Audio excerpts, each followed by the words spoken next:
नून league वही दो options की बात कर रही है। राना सनाउल्लाह साहब भी आज मुखातिब थे, ख्वाजा आसिफ साहब भी बात कर रहे थे। ख्वाजा साहब तो ये चाहते हैं जी कि पीटीआई कुछ लोग राब्ते में, वो नहीं चाहते असम्बलियाँ टूटें, लेकिन अब वो मुनहरफ तो हो नहीं सकते। पार्लिमानी पार्टी में सिर्फ इख्तलाफ राय ही कर सकते हैं मैक्सिमम अगर करना हो, लेकिन उसका असर क्या होगा। लेकिन राना साहब ये कहते हैं कि अगर असम्बलियाँ तोड़नी है तो ये फिर 20 दिसंबर का इंतज़ार क्यों है जो एक खबर आई ना आज के, शायद 20 दिसंबर तक। देखिए, ये तो हर शख्स जो है ना, उसको अपनी हिकमत अमली बनानी ना उसने।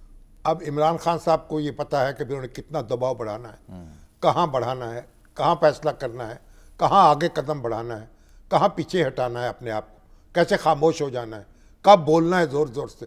ये सारे काम भी लीडरशिप जो है वो नक्शा बनाती है अपना। तो राना सनाउल्लाह से पूछकर तो नक्शा नहीं बनाएंगे अपना। जैसे राना सनाउल्लाह जो है, सही है, वो उनसे पूछ के नहीं बनाते।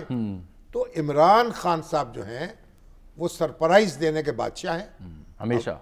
अब वो हो सकता है कि ये एक तलवार लटका दी है उन्होंने, और ये उसके बावजूद असम्बलियां जल्द ना टूटे।